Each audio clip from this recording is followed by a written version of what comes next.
Bueno, a mí el tema que más me llamó la atención fueron las ondas sonoras. Para nosotros saber qué es una onda sonora necesitamos saber que una onda es una perturbación de algunos de los objetos del medio y que una onda tiene varios elementos, como por ejemplo las oscilaciones, que son cada una de las perturbaciones de la onda, el valle, que es el punto menor de una oscilación, la cresta, que es el punto mayor de una oscilación, etc.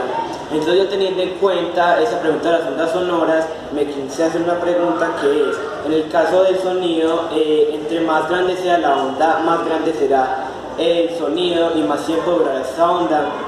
Entonces la hipótesis que me hice es que sí, quisiera cierto, porque nosotros eso lo podíamos comprobar en la vida diaria, porque cuando nosotros entre más duro hablamos, más fuerte se va a escuchar el sonido y más grande va a ser la onda porque se va a expandir hacia más lugares. Entonces, si miramos esto en viceversa, nos podemos dar cuenta que sí podría ser cierta la pregunta que me planteé. Entonces, en la experimentación lo único que necesitamos es una copa y agua.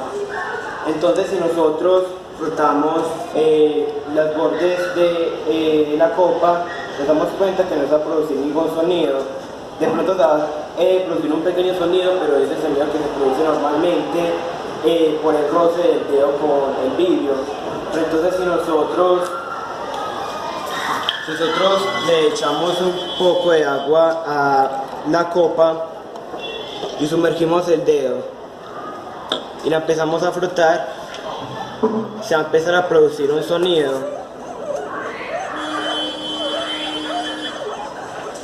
Y nos damos cuenta que si le echamos un poco más y hacemos lo mismo, se va a seguir produciendo el sonido, pero se va a hacer más grave.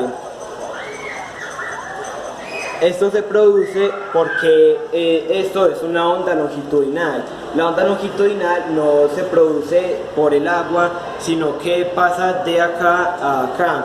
Entonces, entre más espacio tenga la onda para expandirse, más agudo se va a hacer el sonido.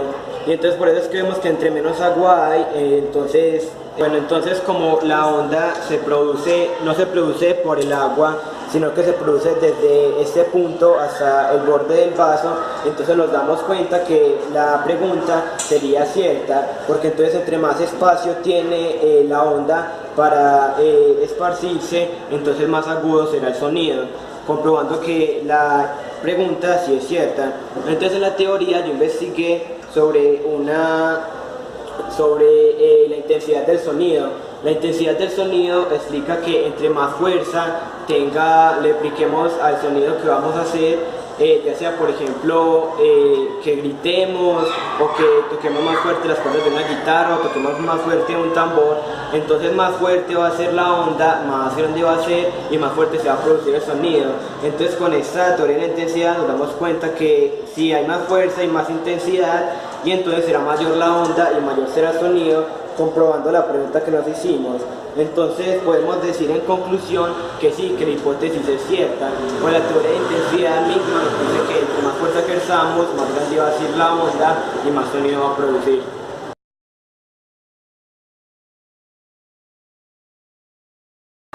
Bueno, la construcción del saber sobre ondas. La observación. A mí me llamó mucho la atención la forma en que se presentan las ondas, pues nosotros en la vida cotidiana no la percibimos muchas veces. Entonces, todos los días hablamos, nos iluminamos y también utilizamos medios electrónicos que producen ondas y que son necesarios para nosotros tener una buena calidad de vida.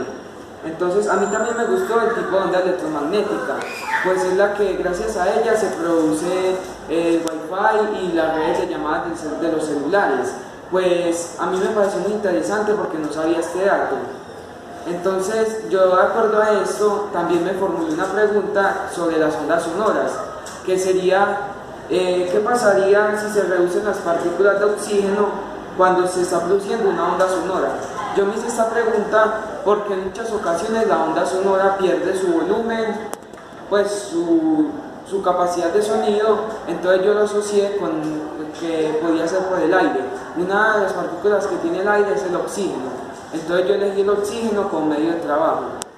Entonces mi hipótesis fue que si se reducen las partículas de oxígeno no pasaría nada, seguiría la onda con su misma prolongación y con su mismo volumen. Entonces esa fue mi hipótesis y entonces yo hice un experimento que consta de una vela, encenderla con la candela, necesitamos un recipiente, ya sea de vidrio o de plástico, y un equipo que haga sonido, ya sea un celular o un despertador o algo así.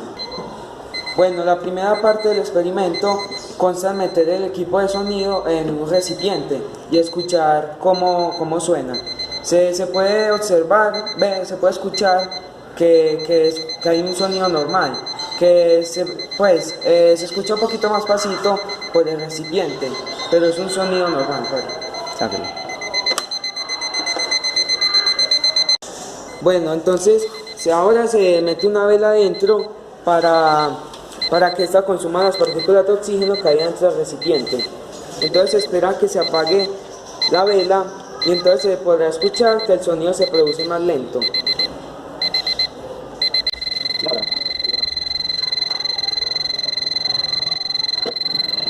Bueno, entonces se puede observar que el sonido se produce más lento y esto se produce por la combustión de la vela, ya que consume las partículas de oxígeno y estas hacen que la onda sonora se propague más lentamente.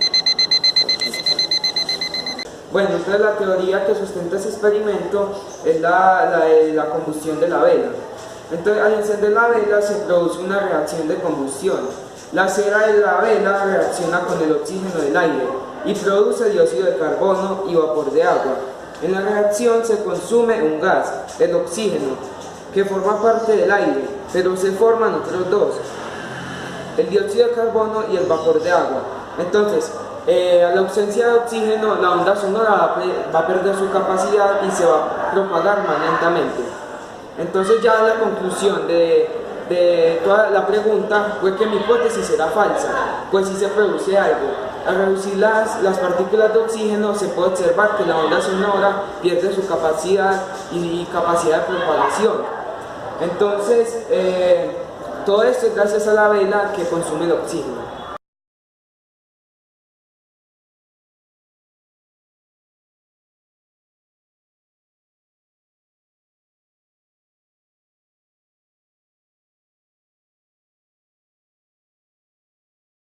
Bueno, mi observación es la siguiente. Me sorprendió mucho, la verdad, que las ondas se encuentran en todas partes. Para mí era un tema totalmente desconocido y me sorprendió que cualquier cosa, cualquier objeto estuviera relacionado con las ondas. Además que algunos objetos necesitan de ondas para generar su movimiento. También me sorprende mucho que un tema tan desconocido para mí y todo esto tenga como que tanta importancia en el mundo de nosotros y tenga sus propias partes. Mi observación, a mí me gustó mucho saber que vivimos entre ondas y no nos dábamos cuenta porque no entendemos o no vemos el mundo de otra manera, que todo a nuestro alrededor es ciencia, que pasa desapercibida en nuestro mundo tan cotidiano. Por ejemplo, algo tan sencillo como nuestro cuerpo produce ondas, por ejemplo, cuando hablamos, las ondas de sonido que salen de esto.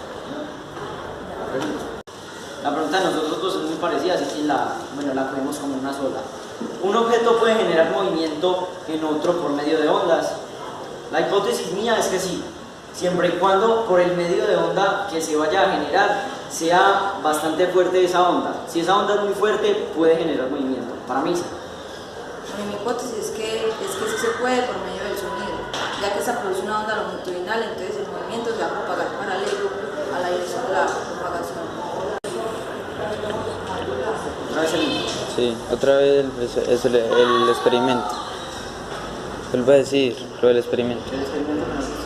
bueno, el experimento que nosotros hicimos, bueno, fue el mismo. Consta de un vaso en el que tenemos plástico templado y encima tenemos unos arroces, que es un cuerpo liviano. Y acá tenemos un tambor que es con el que vamos a generar las ondas. Entonces, por medio de este cuerpo vamos a generar movimiento en los arroces. A ver.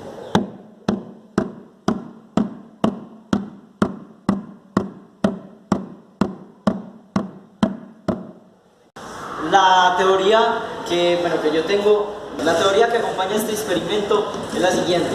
¿Se puede generar el movimiento de otro cuerpo por medio de otro? Sí, siempre y cuando el cuerpo que vaya a ser, al que se le vaya a generar el movimiento sea un cuerpo liviano y el cuerpo con el que se va a generar el movimiento sea un cuerpo pesado. Esto generará que el cuerpo pesado genere ondas más fuertes y genere el movimiento del cuerpo liviano. Bueno, entonces, la conclusión. La conclusión de este experimento es que el vaso vibraba, lo que hacía que los granos de arroz también lo hicieran. Entonces esto quiere decir que mi hipótesis es verdadera, ya que efectivamente las ondas del sonido que emitía el tambor, al ser golpeado con la palma de la mano, hacían mover el arroz.